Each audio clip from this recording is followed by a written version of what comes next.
Bagumbayan National High School pasok sa Kidlat Talas 2024 Season 2 Final Elimination Round. Price monitoring sa mga panahing bilihin isinagawa ng DTI Sultan Kudarat sa buong lalawigan. At Bagumbayan panalo laban sa Tacorong sa 3rd Governor Dato Pax Ali Kalimudan Basketball Tournament 2024 Elimination.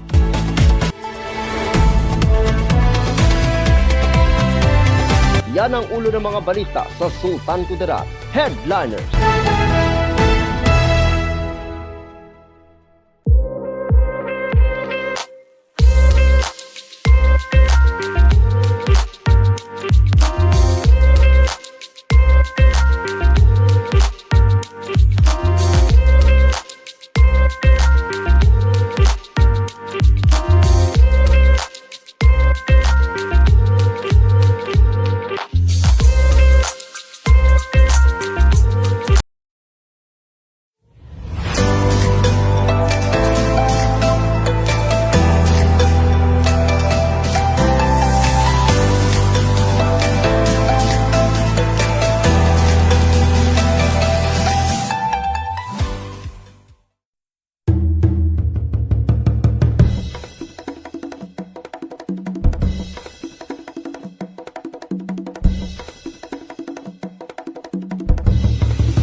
Magandang araw, lalawigan ng Sultan Kudarat. Narito na ang mga pangunahing balita sa Sultan Kudarat Headliners ngayong Oktubre 25, taon 2024. Bagumbayan National High School pasok sa Kidlat Talas 2024 Season 2 Final Elimination Round. Narito ang ulat. Ang huling 16 na kalahok na paaralan mula sa kabuuan na 68 junior high schools sa lalawigan ng Sultan Kudarat at ilang bahagi ng Maguindanao del Sur ay naglaban para sa huling 3 hinahanga na pwesto sa Grand Finals ng Kidlat Talas 2024 Season 2 noong ika-22 ng Oktubre taong kasalukuyan. Ang Bagumbayan National High School ang nanguna sa score na 30 puntos na sinundan ng Tacorong National High School na may 28 puntos at the Notre Dame of Isulan Incorporated sa 27 puntos. Sa pagtatapos ng 4th elimination round ng Kidlat Talas 2024 Season 2, pasok sa 12 grand finalists ay mga sumusunod na paaralan.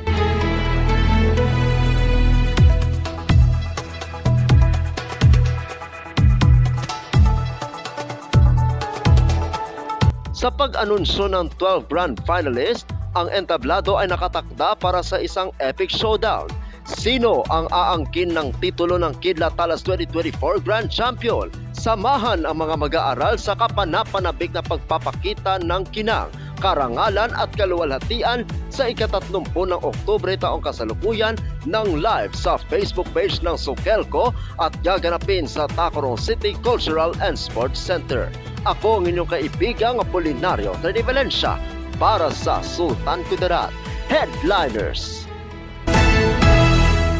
Price monitoring sa mga pangunahing bilihin isinagawa ng DTI Sultan Kudarat sa buong lalawigan.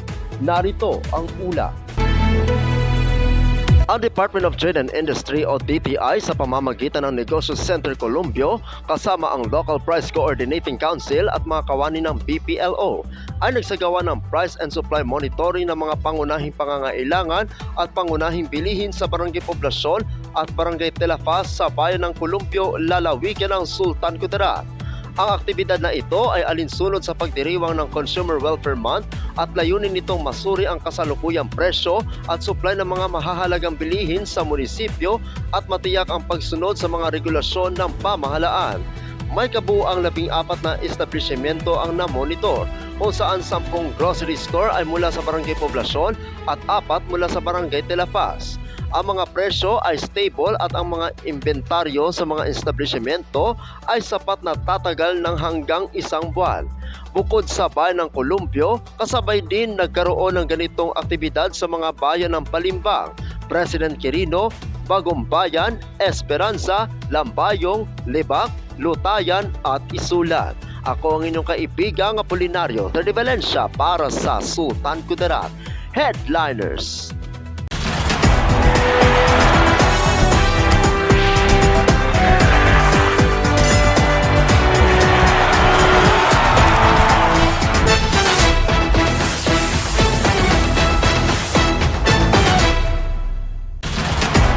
para sa uling balita.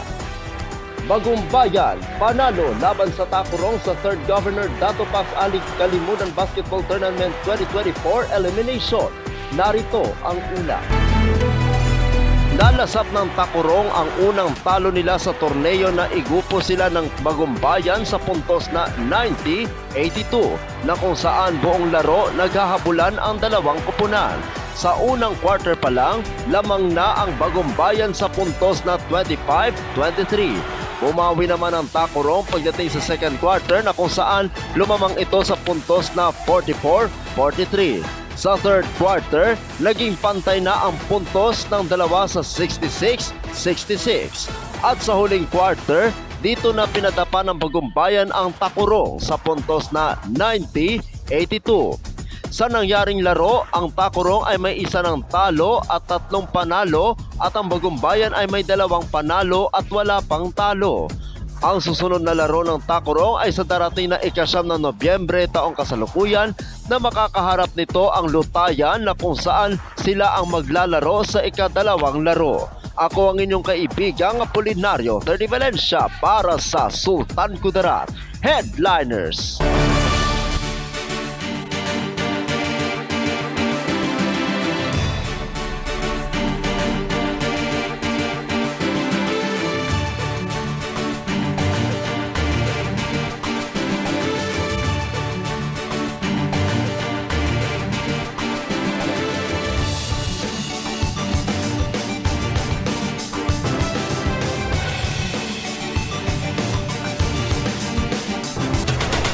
At yan ang kabuuan mga balita sa araw na ito.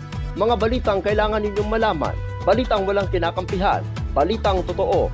Balitang may dalang aral at inspirasyon. Ito ang Sultan Kudarat Headliners.